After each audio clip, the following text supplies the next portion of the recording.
Earlier that very morning, while everyone was sleeping in the manor and the moon was still high in the sky, the mysterious fog of the island of Maple Hollow began to rise off the sea and creep slow and low onto the manor grounds.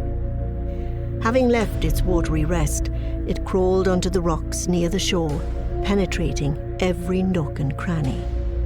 Once it had filled the empty spaces, it began rolling over the tops of them like a gentle wave. Large decanters of wine and delicate champagne flutes were placed carefully around the table, circling the Baroque tapestry runner gilded with etchings of Celtic knotwork.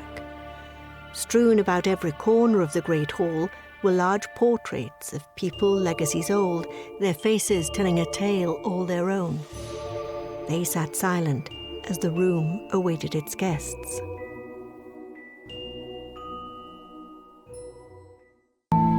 Tonight, as you know, we are gathered here at Sky Manor for a momentous occasion. On this night, there is a great portal opening, the portal of the 999. There are 6 of us gathered here, as 6 is the mirror reflection of 9. You may or may not know the lore and the power of this portal. The 9th day of the 9th month presents a cosmic opportunity to release what no longer serves you and align your spiritual essence. Hannah ran out into the storm and headed back to the manor. By the time she reached the back door, her cloak was soaked, the ends of her hair wet and sticking to her face. She walked down the long hallway that connected the back of the house with the foyer, and then back into the great hall.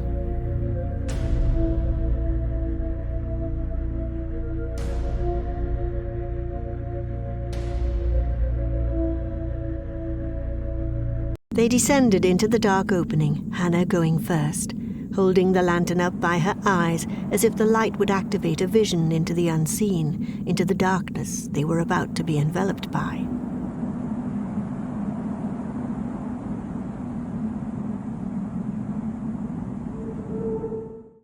Hannah suddenly felt completely unprepared, scared even, and began to doubt any ability she had come to know as her own.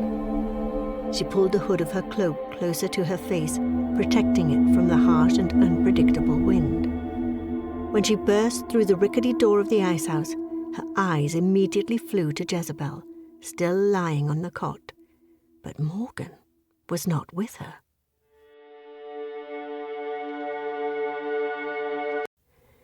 Mirror spirits causing trouble, trapping Jezebel in a bubble. Break her spell of paralyzed fear. Destroy the illusionix who draws near, she intoned. She then touched one of the parchments to the central candle, lighting it afire, and dropped it into the cauldron.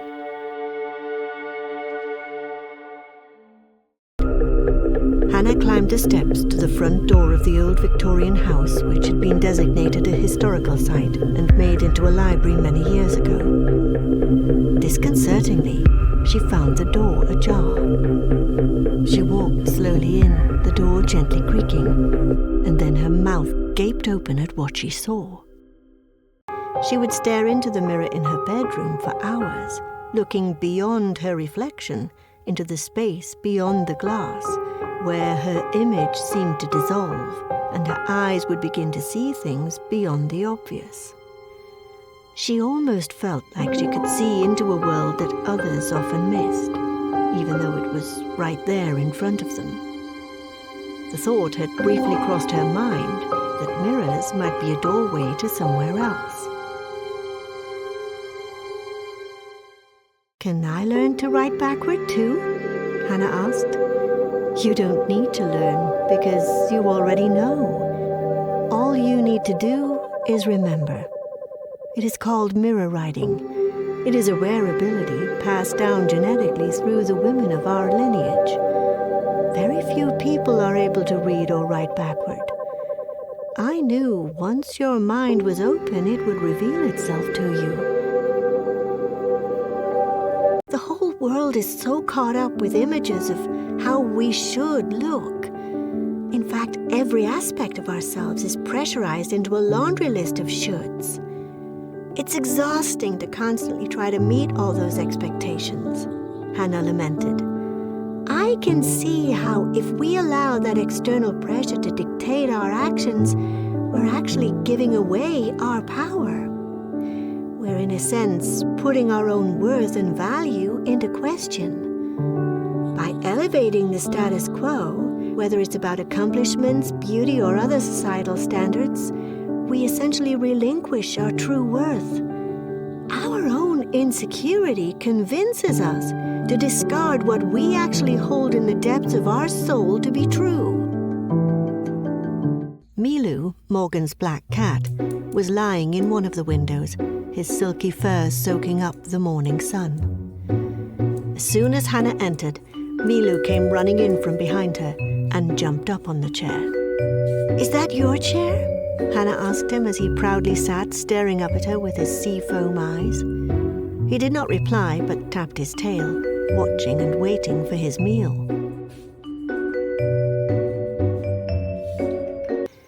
When she arrived at the rocky shore just outside the woods, she immediately noticed how calm the sea was. It was like a plate of glass, so still that the trees that bordered it were duplicated in its surface. She could not help but notice the synchronicity. Just this morning, she was discussing water as a mirror with Julia. And here in nature was another mirror presenting itself, showing her how vast and intertwined it all was. Hannah gazed out across the water, the sun reflecting off the surface like shiny diamonds.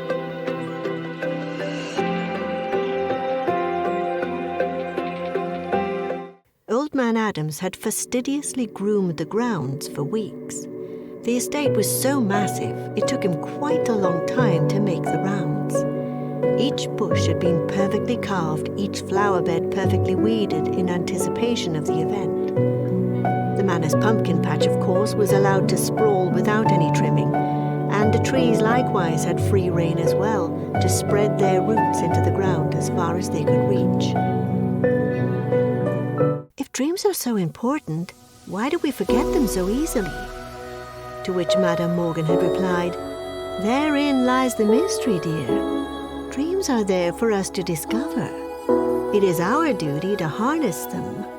So much of what we need to know is hiding in plain sight, but standing behind the veil of perception. An illusion of inaccessibility, cloaking our very ability to access the knowledge." It most likely had not been her shadow to begin with, but over time she had merged with it as it soaked into the soil. Her garden was thirsty and cracked from lack of moisture, stems thin and weak without nourishment. A fertilizer of negativity had become the regular lifeblood of her garden. Whenever Hannah looked back at her life, she knew that some days she had been totally content, but then she encountered the outside world.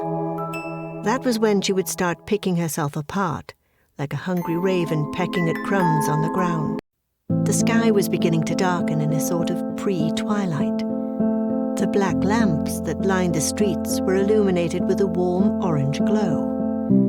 All the bushes nestled around the small shops were a beautiful autumn gold, orange and red, and the shop windows were lit up from the inside.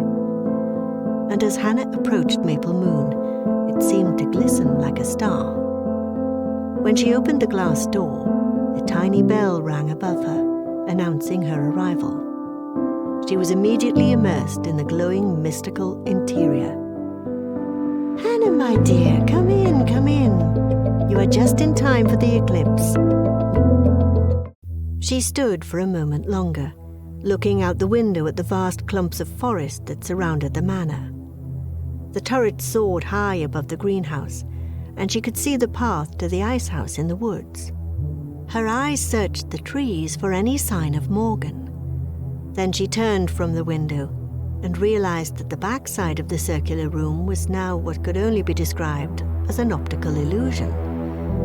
It was as if the walls, floor, and ceiling were covered with mirrors. Morgan gave her a small purple stone, an amethyst. She had explained that amethysts were semi-precious stones, part of the quartz family, and could help facilitate deep sleep. But they could also activate intuitive senses, allowing one to harness the spiritual wisdom of dreams by activating the third eye chakra. On the way back to the manor, she stopped to walk along the shore. She always liked to go down to the water. There was something so freeing about being near it, its fluidity, its freeness, its lack of structure. It had no bounds.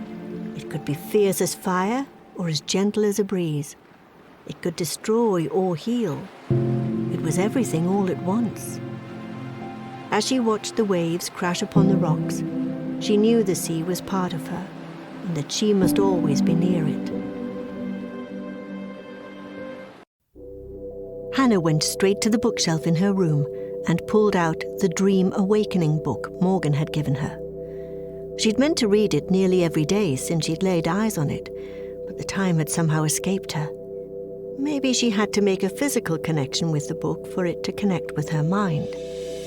She waited in silence, trying to squelch any impatience that arose within her. She also tried to hold a blank space in her mind, one that could be filled by the book's wisdom. Just then, a large white owl came swooping down. He landed and turned his head toward her. His face was flat, with light grey feathers. Hannah stared up at him in awe. He reached out his right front claw and introduced himself. "Hello, I'm Pilgrim." "Hello," Hannah replied. They started to talk. "We've been watching you for the past 7 years," the owl said. "We should tell everybody so they are prepared for what's going to happen." Merlin ran up to Hannah, stood on his back legs, and reached up to her elbow to tap her gently with his paw. "What is it, Merlin?" Hannah asked. She noticed that the sun rays gleaming through the windows were illuminating a different set of books, ones she had not noticed before as they were on a lower shelf. Merlin ran over to one and began tapping its spine with his paw. "Are you trying to show me something?" Hannah asked as she grabbed the book. "The mirrors?" Aunt Julia's eyes grew wide, a look of grave concern crossing her face as she saw a thick fog rolling down the hallway behind Hannah. "They've come," she said, pulling Hannah inside and closing the door. The scent of pumpkin spice wafted up to her nose, making her stomach growl and her feet move quickly down the stairs. "Good morning, love," Aunt Julia said as she entered into the brightness of the kitchen. It was buzzing with the whistle of water rising to a boil for warm drinks, the hissing of that morning's food on the grill, the crackling of a glowing fire in the hearth, and the hot irons of the toaster browning the morning's bread. It made Hannah feel so comfortable and secure despite the unwelcome events of the night before. The earth can be a magical place. It offers us a multitude of opportunities to connect. It is your calling now to find the next portal, to discover the next entry point to enter the other realms. You don't have to look far, and you can trust you are always in the right place at the right time. But you must open your heart and your mind, so your soul is free to make that connection. You hold the key to unlock these mysteries, Hannah. That night, Hannah had a dream she was in the kitchen of the manor, standing in front of the freezer. She had actually stepped inside to hide, from whom she wasn't sure. She tried to close the door behind her so she would be enveloped in darkness. She felt it was the only way the next world would appear. When it did not, she closed the door more tightly. Then she was able to achieve passage and 3 guides appeared.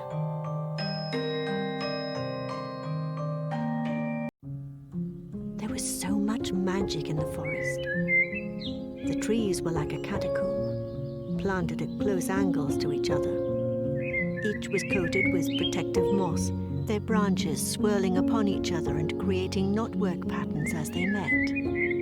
Soft rays of the late afternoon sun slanted into the woods from above, dappling the clearings with a warm yellow glow.